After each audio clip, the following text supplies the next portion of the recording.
Good evening. Welcome to Poetry Square, September edition. I'm Diane Funston, YubaSutterArts&Culture's poet in residence. YubaSutterArts&Culture is a combination of Yuba County and Sutter County in California, the Arts Council. And right now, I'm in Rochester, New York, my hometown, broadcasting to you from there. So it's 10 o'clock for me. So I guess it's more good night than good evening.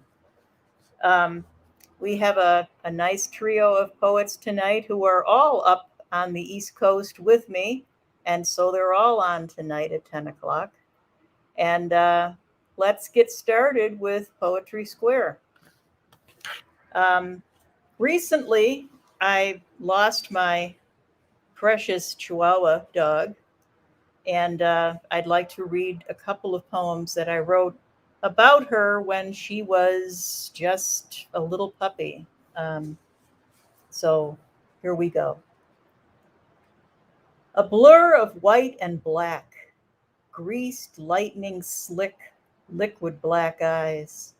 She sprints, hip, hip hopping on dainty three-legged jaunts, tail over her back, black beauty spot over eye, ears rebelling, one up, one down.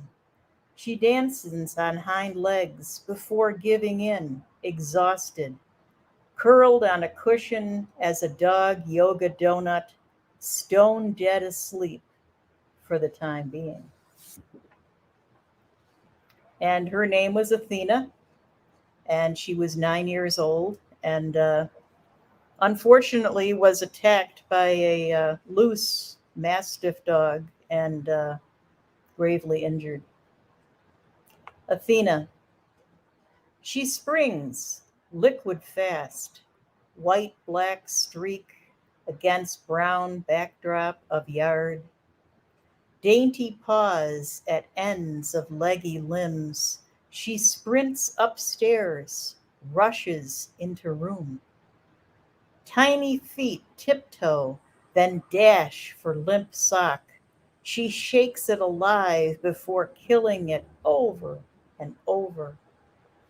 One ear up, one down, next day switched. Black marble eyes alert for mischief. She tires, stilled in slumber, beneath my chin, atop my shoulder, immersed in blankets, enmeshed in my heart, young again. That was for my Athena. This one is called Shades of Summer. And while here, we're definitely going into fall. You can see a little tiny leaf change. And in some parts, it's a little chilly, but not like Yuba Sutter, where it's still almost 90. Shades of Summer. Drought this year. Western heat breaking records. Desiccated skeletal summer.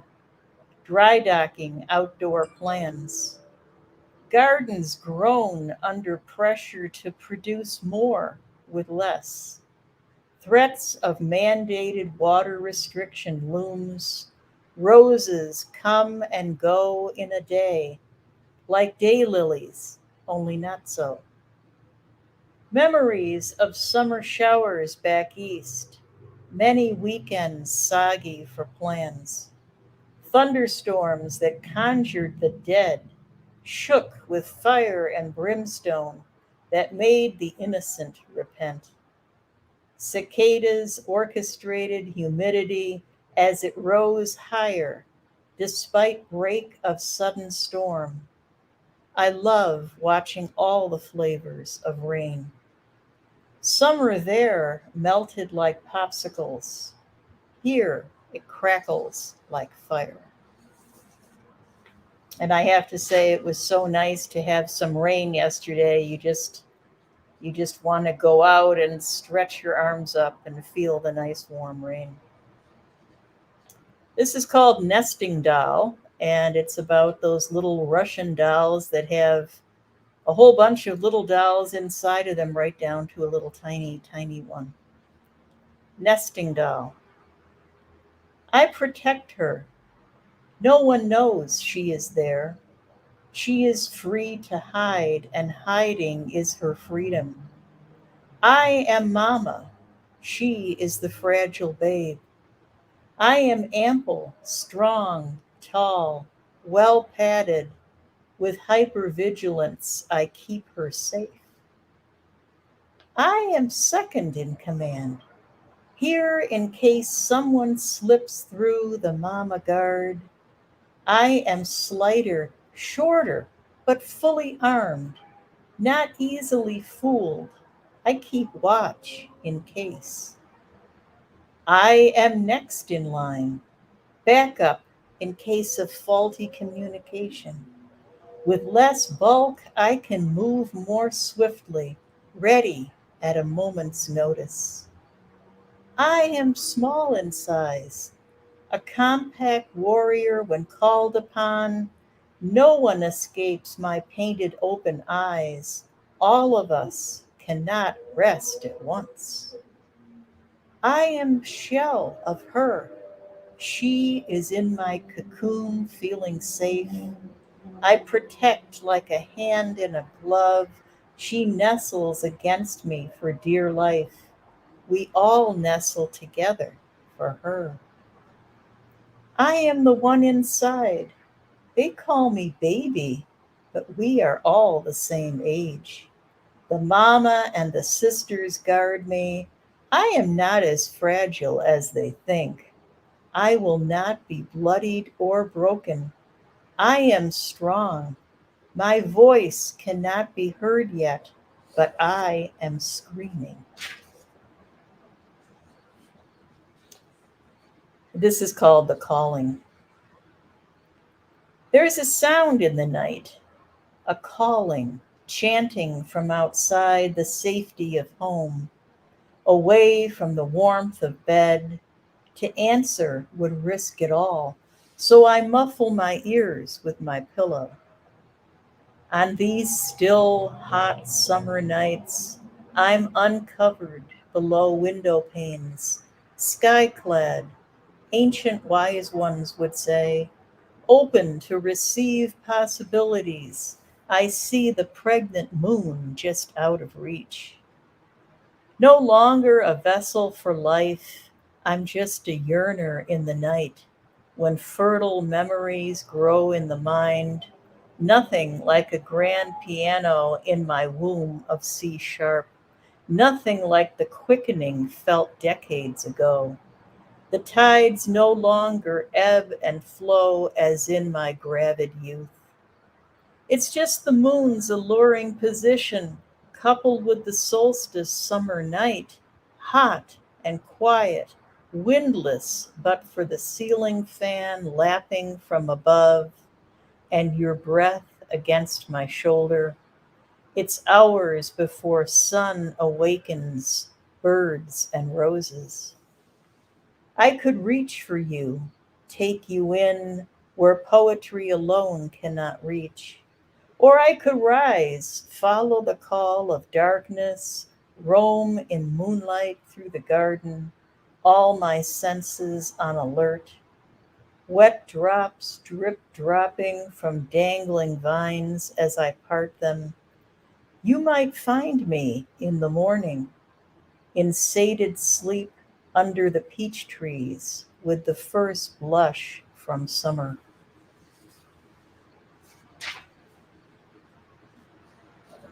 This is called Leaving It Behind.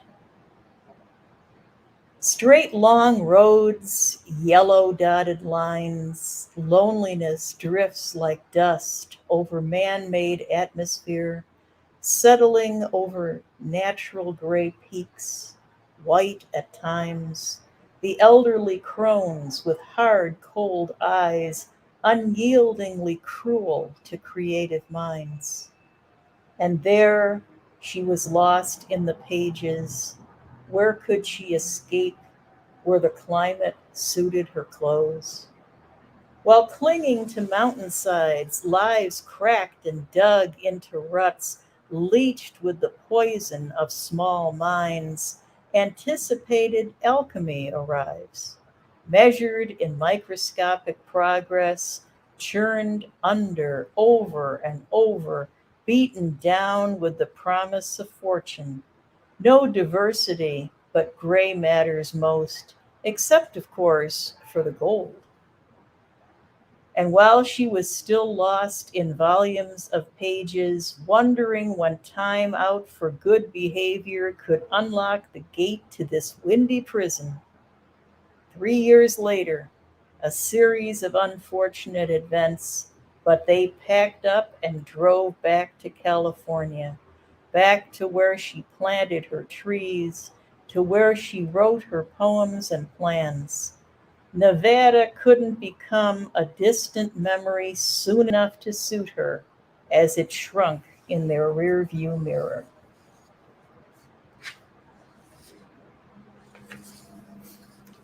This is called harmonics. I sweat chlorophyll out my pores after all my work in the garden, each morning up early, pruning, watering, picking now the reward from months of labor. A bowl of blueberries, baskets of tomatoes, kumquats dance orange in a blue enamelware bowl. My harmonic's blood fans the sweat of my brow. I didn't do well learning the harmonica. Still have the small Wurlitzer my grandfather bought me when I was his gardening sidekick. His was larger and curved. He'd play it when the work was done and my grandmother out of earshot. He called it the mouth organ, made music so long ago I strained to hear it in the distance. Perhaps under the pumpkin vine, or in the tangle of melons that sing in the heat of summer, growing sweeter every climb of the thermometer. I think of him best in the summer, wearing his undershirt, sitting in his folding chair, enjoying sun and cicada song, until my grandmother saw him relaxing and gave him more work to do.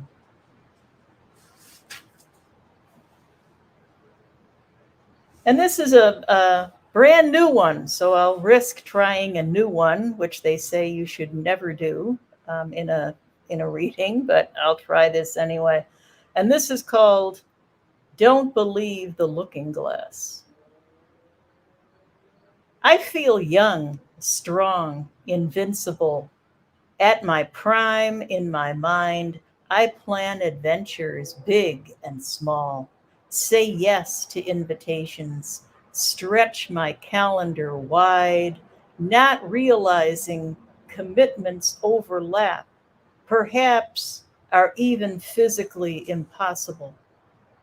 Down on my knees on a pillow, I dig the soil and plant new upstarts, tamp the ground and tuck them in, bless them with the holy water of hose, feel like Venus in love with the garden, touching life in the xylem and phloem like the life force of my beating green heart. I visit my old haunts, the bedrock I grew up in today, vacant lots where modest homes were friends long gone, first to suburban flight, then scattered or dead to the world. I grew past the place where my kind was bullied and misunderstood, head in the clouds, face in a book, finding home with others on the fringe, orphans looking for someone to notice. I stop the busyness to wash my face, stare into the mirror, a hard look this time. Do I see the truth in the reflection? Who is that 60th white haired woman? No, it can't be. Time went too fast. Jobs, college, marriage, children, divorce, marriage, moving. How many times? Traveling. Yes, so many great places. Economic turndown, retirement, house fire, pandemic, mother moving in to remind me you and I are nothing alike.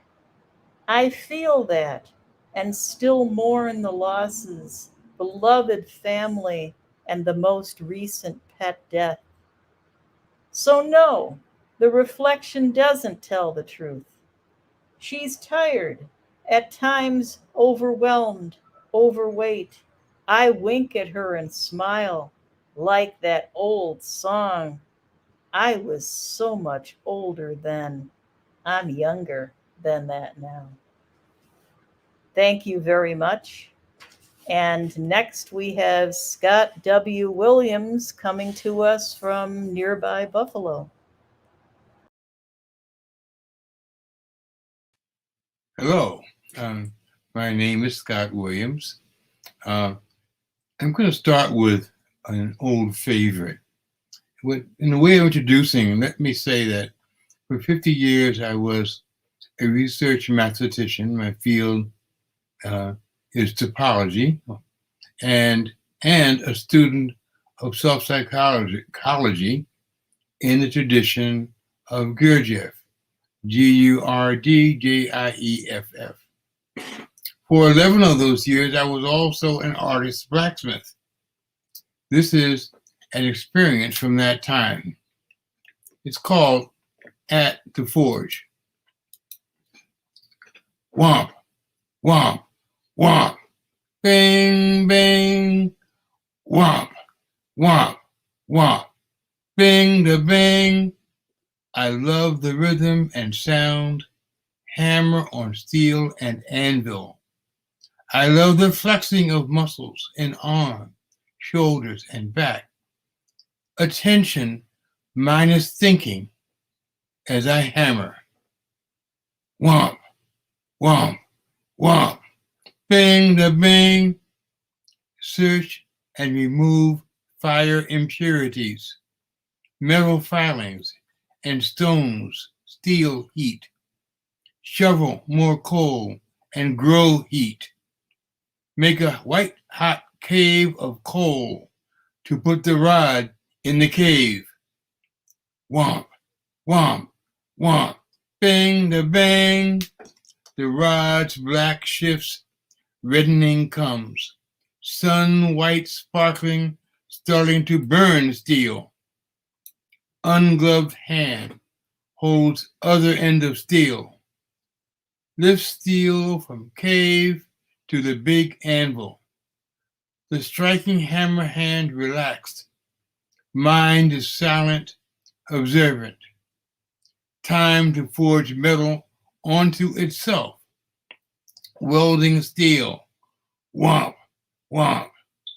Hits anvil rhythm. Bang. To weld steel. Womp, womp, womp. Anvil rhythm goes. Bing to bang. Hit steel. Womp, womp. Forged until molecules attached.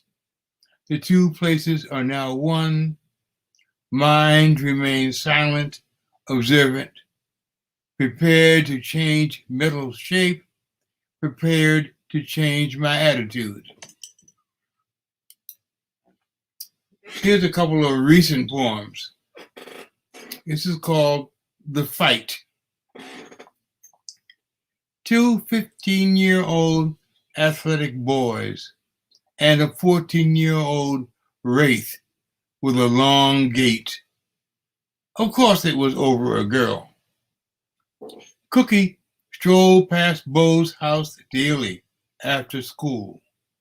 A curious Bo accompanied Cookie a mile and a half home, past addicts dicing in gamblers' woods, down blocks of nasty white folks' houses, under the viaducts of the Black Methodist College, over the smelly stream where dead men lay sometimes, up the gentle rise to her lower middle-class home. On football-less days, Bo saw her. Cookie loved literature. Bo loved science. They walked and talked and laughed about books, music, and future plans. Together, Cookie and Bo shared each first date. The wide, thick running back Bo became hers after a year of hanging out. On her family room couch, to Bo's widening Virginia eyes, Cookie whispered, "When my parents leave town, we might do it." Twitches of something serious were not yet understood by this pair. The other boy, Bo's longtime best friend, lanky basketball forward Buddy, was better looking. Buddy had seen Cookie and judged her too plain. The three attended Troy's summer start party. There, Cookie said, "I want to dance with Buddy." Bo watched as the two swayed and then kissed. Cookie said, "Bo, Buddy will walk me home." Something irrelevant and impure entered Bo that night. Call it an honor that had little to do with Cookie or whatever she had whispered. Bo found his father's war tool in the rear of the basement desk facing the electric trains. Not the gun, but the one next to it with a hungry blade. He didn't think someone will be hurt. On this hot, moonless June night, Bo knew Buddy's expected route home. Crouching patiently in the bushes near Gambler's Woods, Bo waited, an hour seeming like two, with tight-gripped knife. As Buddy neared the bushes, Bo leapt out. In car lights, Buddy saw the glistening metal. As Bo saw Buddy's raised bat-like stick, muscles rigid, feet balanced to the front, they faced.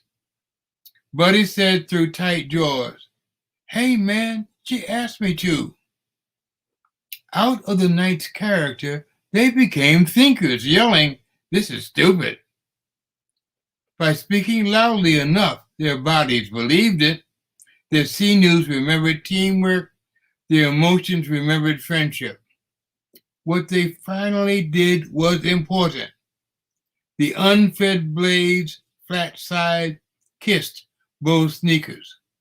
Buddy's branch rolled in the road. They smiled.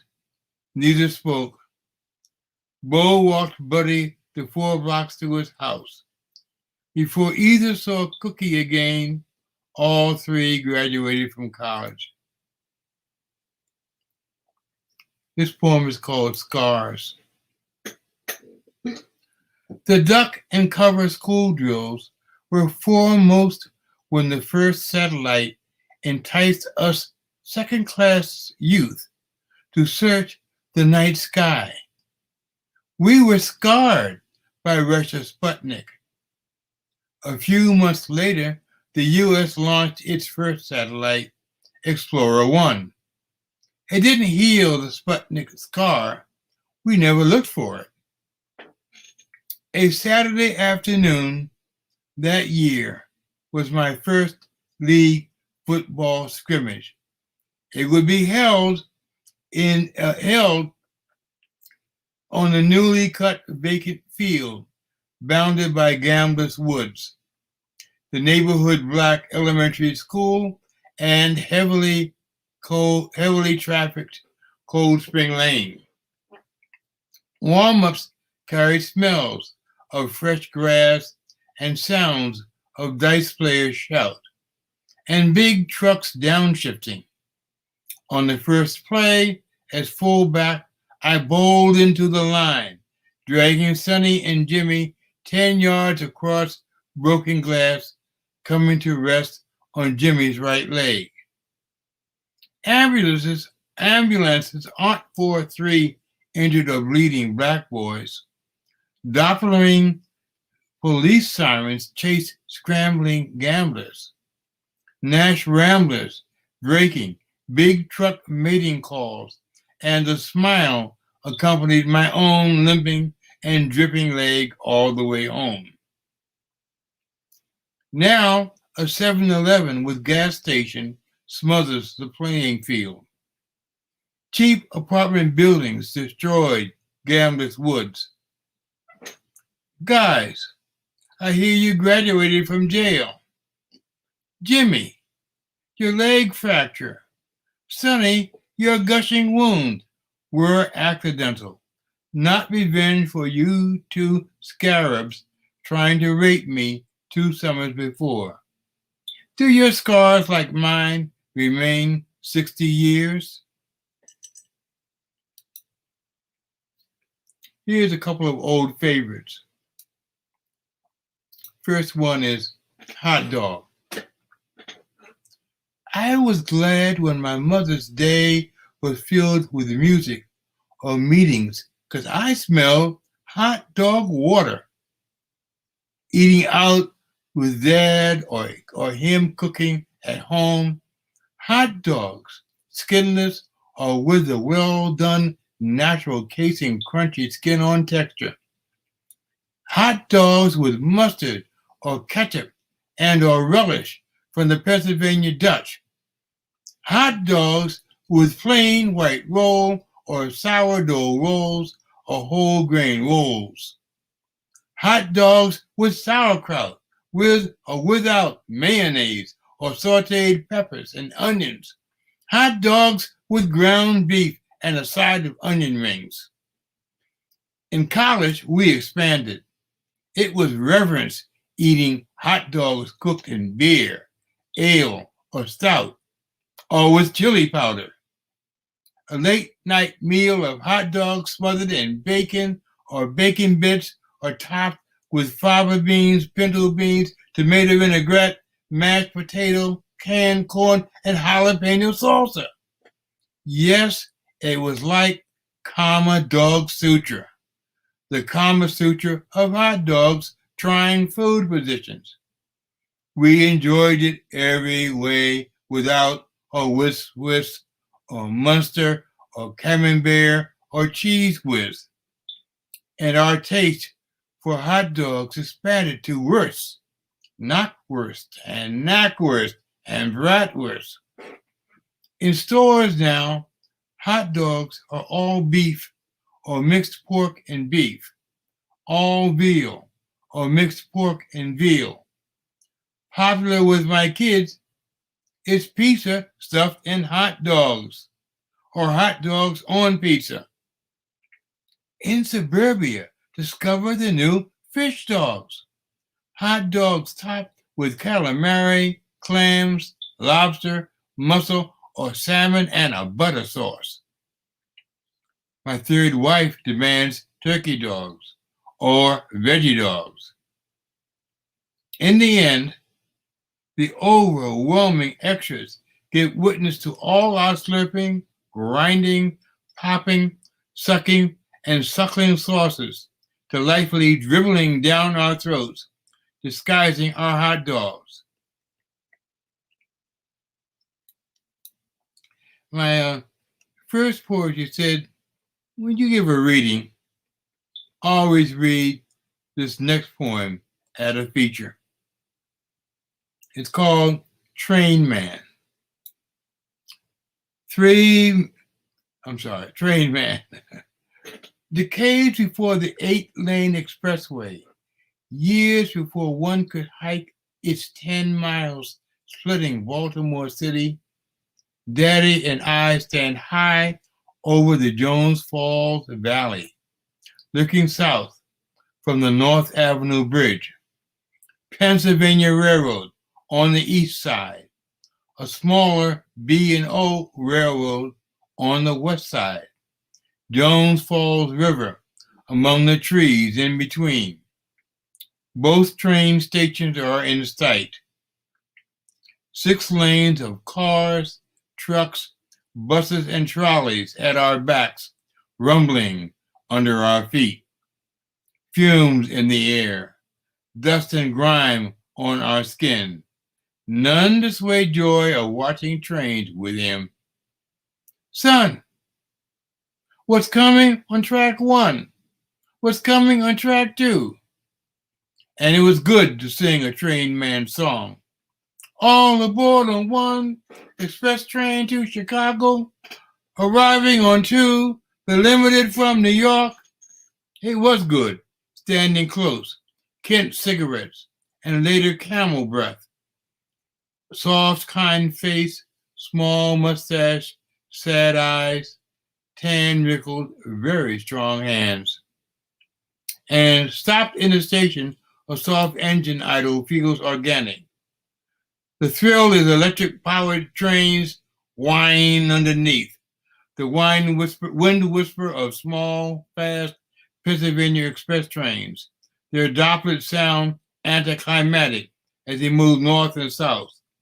The sure chunk-a-chunk, chunk-a-chunk is sweet with a deep, heavy B&O diesel freight growl, pulling endless freight trains, hammering and shrieking, Allegheny coal, all from the West Virginia. No steam engines, no chugga. Still the flavor, the variance, the odor of trains while standing on the North Avenue Bridge couldn't be trucked, traded, or transformed. Son, what's coming on track 1? What's coming on track 2? Dad, it's all aboard the Harrisburg Express to the African Methodist Episcopal Zion Colored People Cemetery. Thank you. And now, Rachel Aikens will read.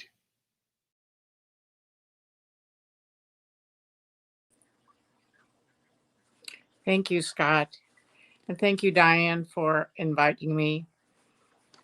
The first poem I'm going to read, I'm an author in multiple genres with multiple books, and I'm also a visual artist. All my book covers are my art. And the first poem I'm going to read is a broadside that's up right now in Synchronicity magazine out of Houston. I did both the artwork and the poem. Owl. She is the fluttered vessel that carries my beating heart. Translucent porcelain, the arc, a span like rib cage, or fingers spread entreaty. She is the owl that carries my beating heart in a taloned basket, prison bars beneath battened wings. She is careless black eyes, wide to witness night. Sickle moon pricks her ears. In the round moon's face, she is crescent lip, a head that dips to rip at my beating heart, to sip my blood, my sinew, to feed her young. That's from my book, Just Two Girls. And now I would like to read from God Considered the Horizon. Since the end of it, she found his shaving brush and mug with a round of soap behind the folded shower rug. She ruffled the bristles, she sniffed the soap and remembered his neck. One Saturday, 20 years ago, he stopped by between ER calls.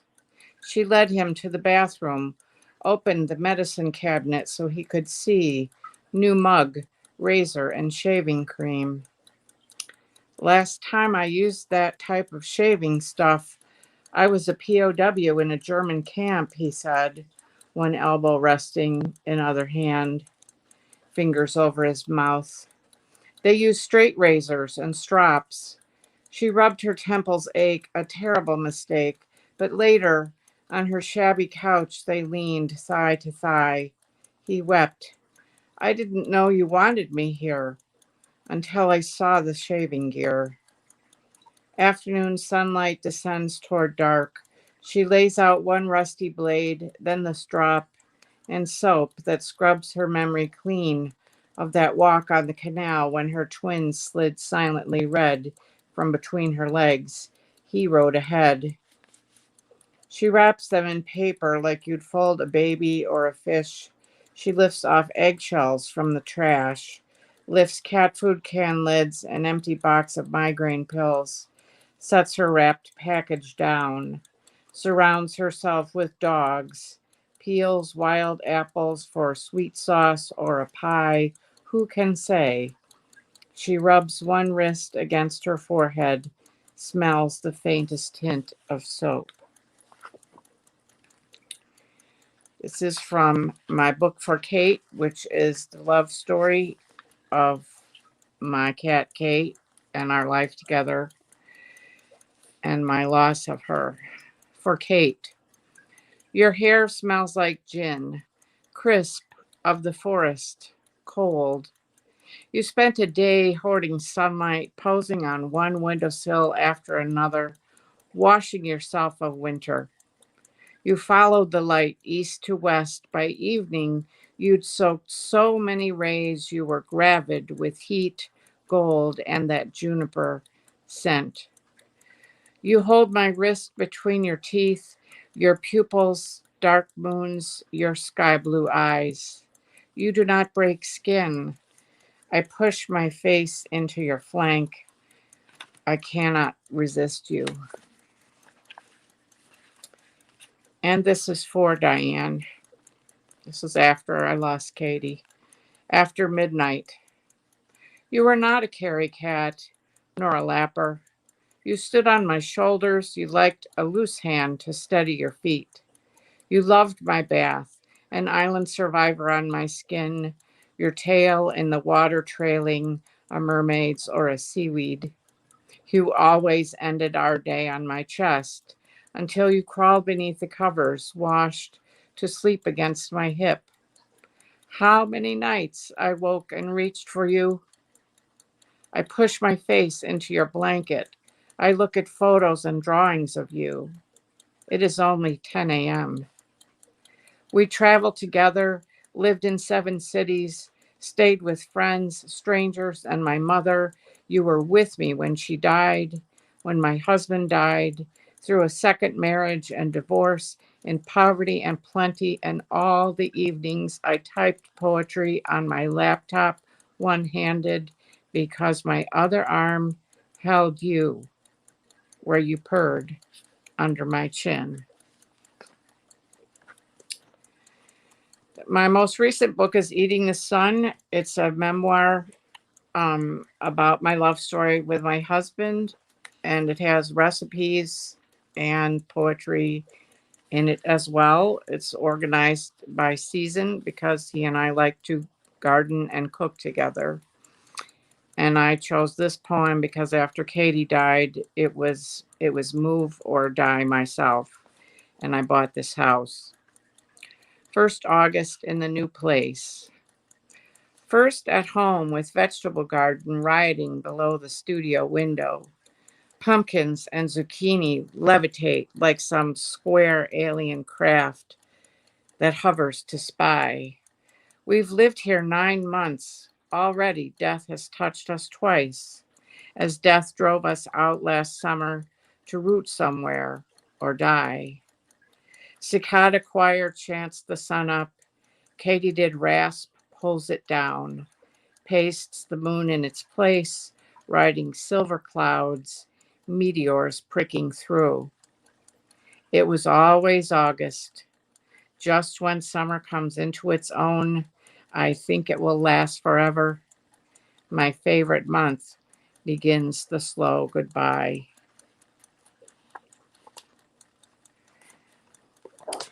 And the next poem is from a foothills book I did. I used to live in Albany for a period of time. And it is called The Dream. Last night we spoke of mangoes, pomegranates, juice drip, the many seeds. Curled against my basket, your hot fruits nestle. Your ribs shelf rests my right hand, its silver cherry. I wake, your fingers fluttering across my breast like a flock of golden-eyed sparrows, hungry for those tiny purple berries. I forget the name of them.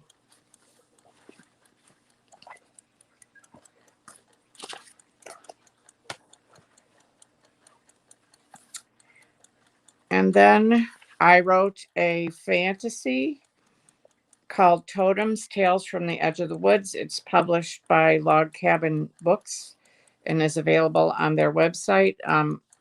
All of my books are available either on Amazon or Barnes & Noble or the publisher websites.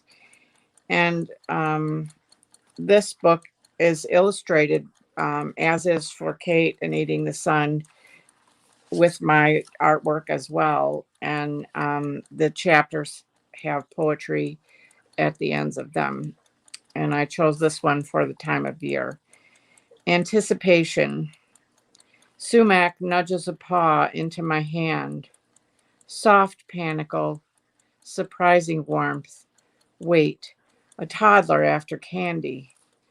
Macrame ropes, braids of insect song weave tapestries, toss flutter in the wind. August air, weighted with so much music, tangles.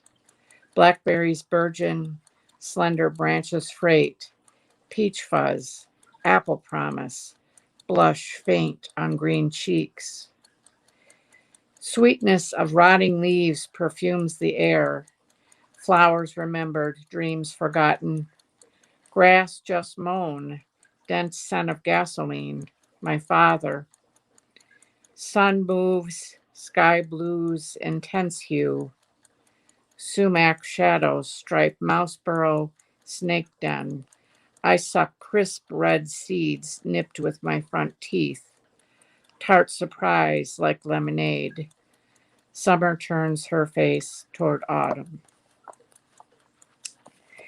And then the last book I'd like to talk about is a book that Claire Songbirds Publishing is going to release in the next few weeks. It's a young reader book geared toward children ages 8 to 11 who are able to read on their own.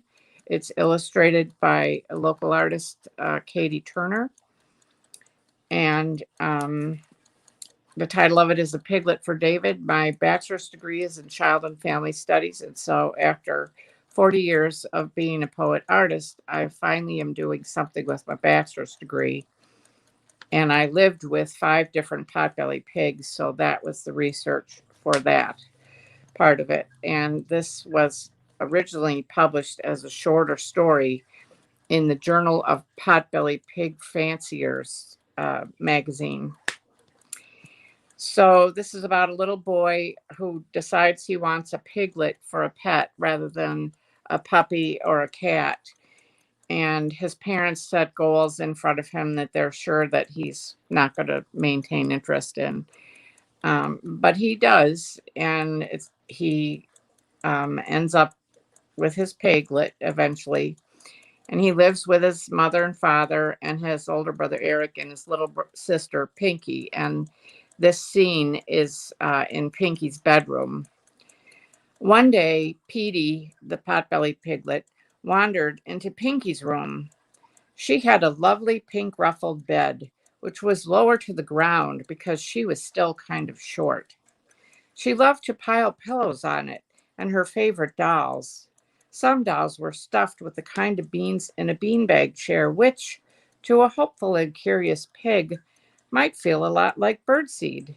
Petey pulled Pinky's favorite doll off the bed and tore the dress and then the legs and arms apart, searching for seeds. He loved birdseed.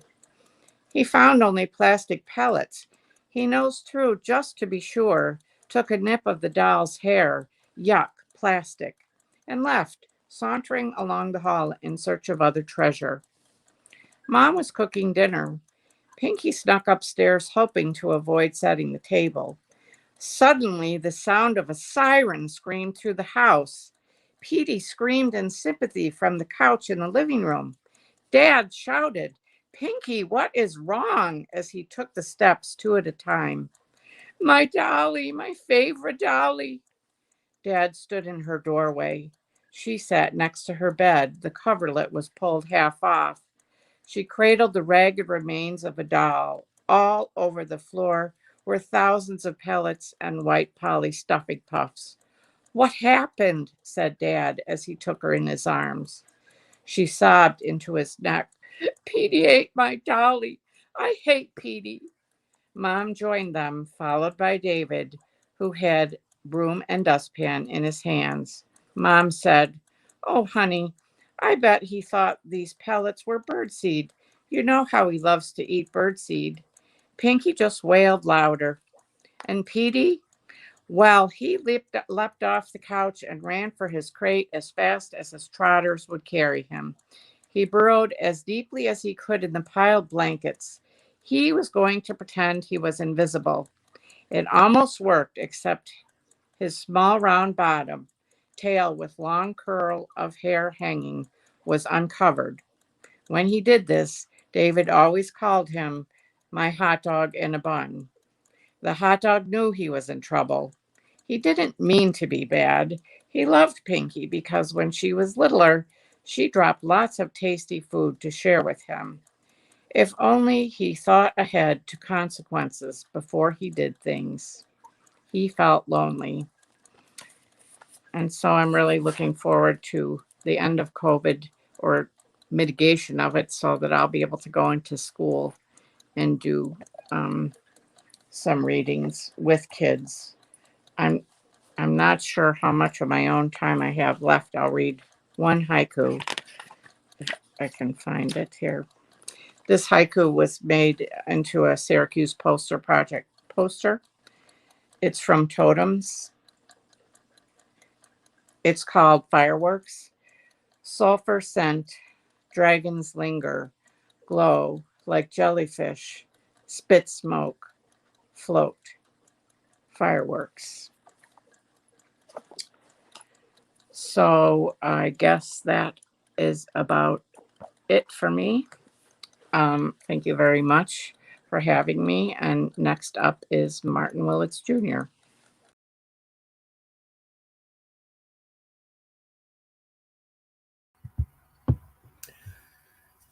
Hello, good evening. My name is Martin Willitts Jr. Thank you, Iken, for saying my name, and I'm pleased to be a part of this program tonight. Thank you, Diane, for including me. The first poem I'm going to be reading tonight is from my book called Coming Home Celebration. It's from Future Cycle Press. And all the poems in here about death and dying and the different ways to see dying. And I was at an African American funeral and I heard this expression. I thought, what a wonderful way of thinking of death. This poem is called After. My feet are on the back railing, overlooking the swamp of dragonflies. Under the water surface are pearls of frog eggs. The breeze shifts on turbulent temperatures. I need a sweater. Intermittent showers are forecasted. My bare feet feel the rise and fall of degrees, sensing migration is over.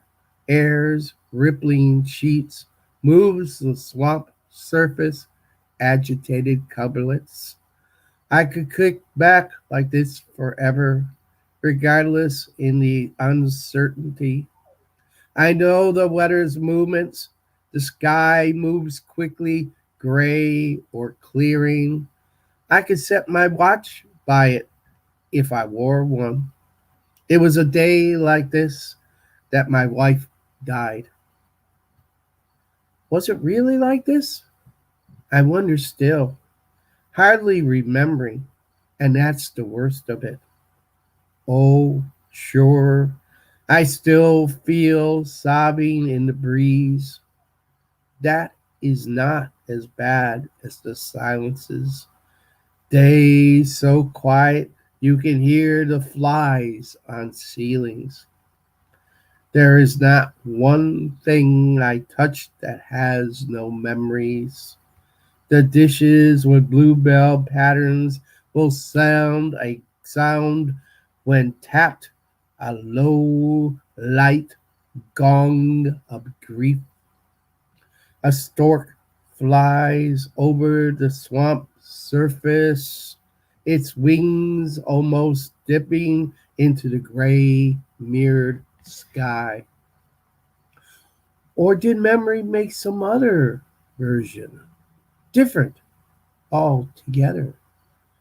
The clearness of dragon wings, the rail of redwood, the toes dangling out, the air shuffling, her picture turned away, so I no longer have to recall her. The white coverlet shook loose, the stork abandoning its nest. Or was there still another possibility? I'm trying to remember what. If I walk away from this moment, it will not go away. The swamp can shine, reflecting those clear frog legs. The air can be as tentative as recovery. The stork will glide past the moon, talking Spanish moss from the palm cypress. And this moment will remain with or without her, will remain if I recover or not, or if I drink cold tea or drift aimless as the swamp. Coming home, a celebration from Future Cycle Press.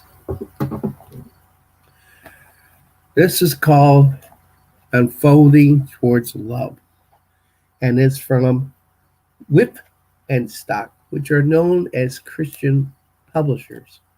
So I write a lot of different ways, and in this particular poem, I'm imitating Emily Dickinson, and you can't see the long M dashes, but they're in there. You set me into fire. You set me into fire. Your words wash me. You startle me into being.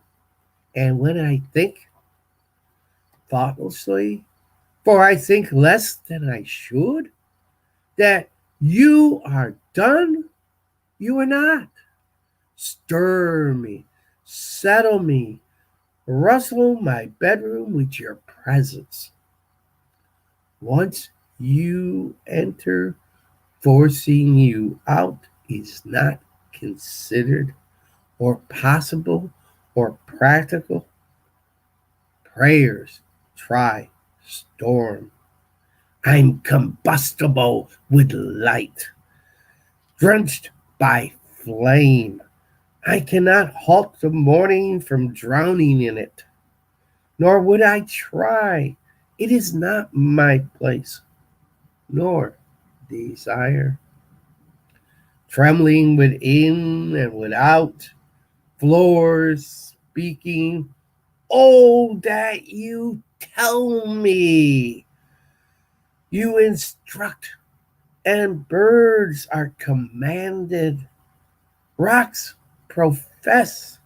The sky is flooded with intense love. How could I not praise? How could I not be amazed by love? Ignite me, sink me, lift me, do what you will, for it is your will. And what a will it is. Obey, I will. Willingly, I will. Joyfully, I'm yours, O breath, O water of light, O gracious. You are so compelling. How much love can I give in return? For none is equal.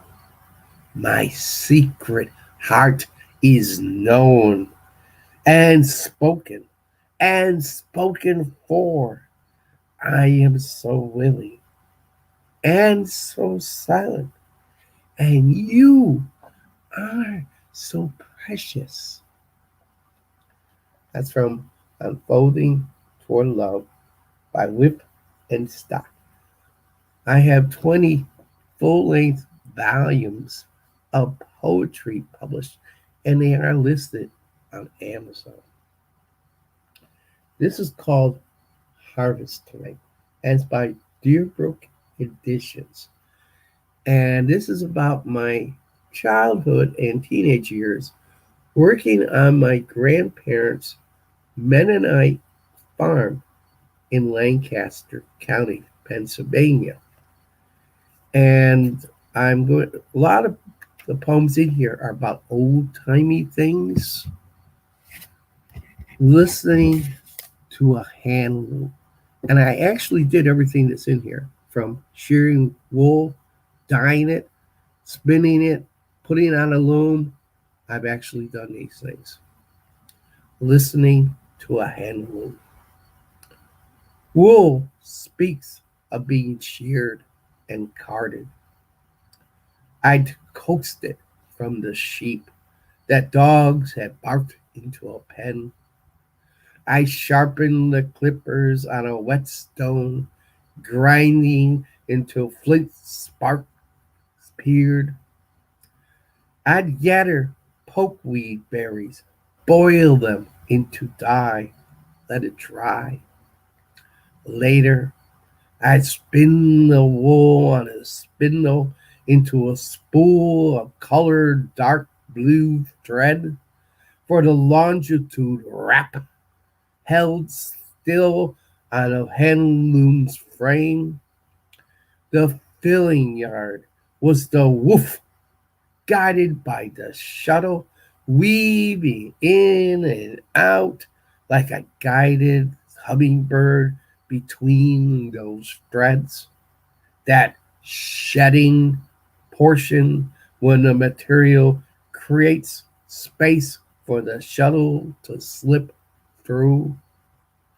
This motion of lifting and tightening happens automatically with the heddle main frame.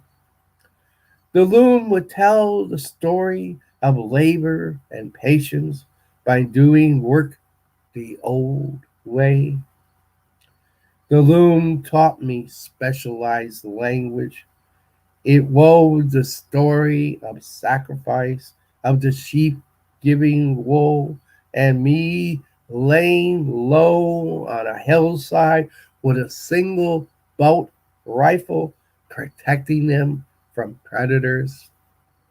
I still hear the grass wet against my face, a bead of sweat as it trickled down into my sighted eye, and a wolf's tail twitch, shuttle, shift, pop.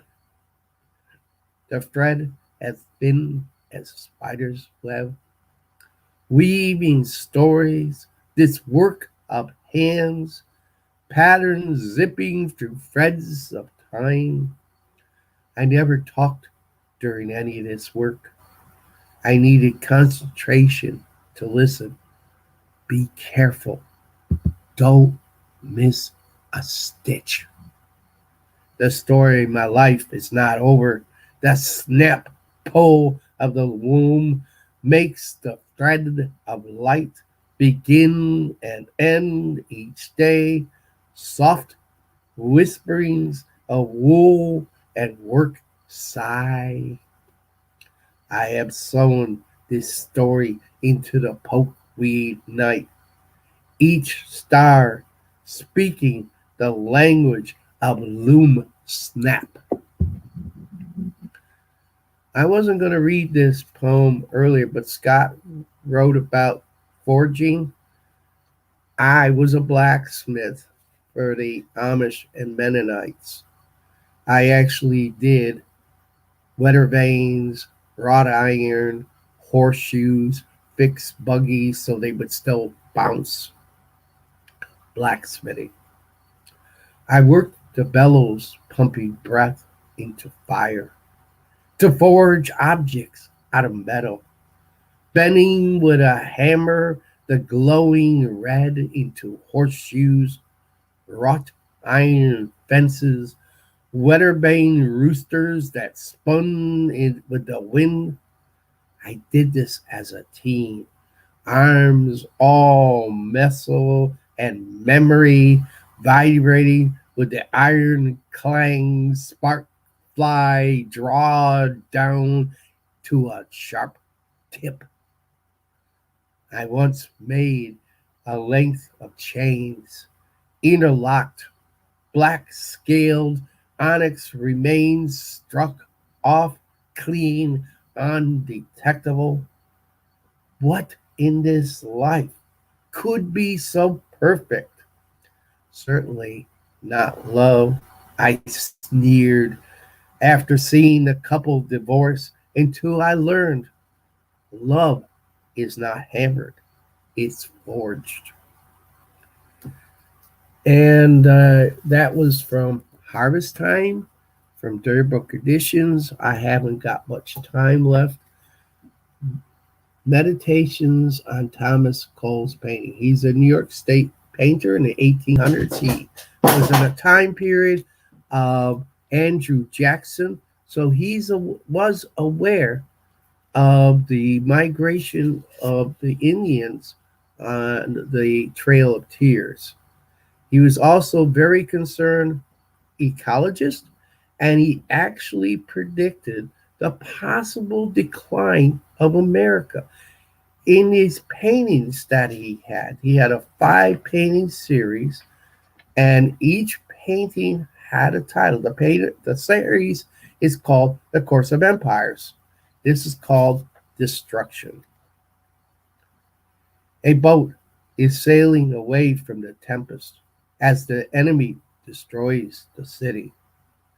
Isn't this the way of all empires?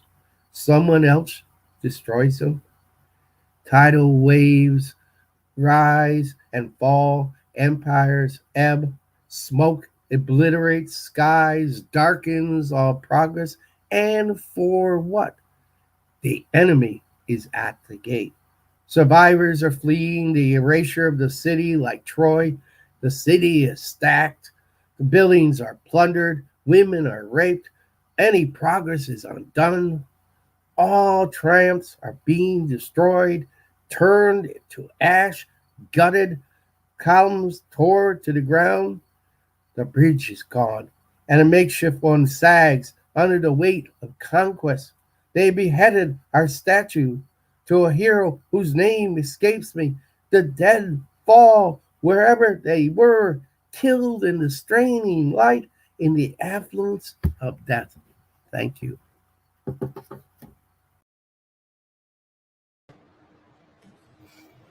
And there you have it, another episode of Poetry Square, this time for the month of September. I'd like to thank my guests, Scott, Rachel, and Martin. They were all fabulous readers. Enjoyed listening to all of them. I'd like to thank Yuba Sutter Arts and Culture for having me do this show. I'm the poet in residence for 21 to 22. And I'm glad you enjoyed tonight, as hopefully as much as I did.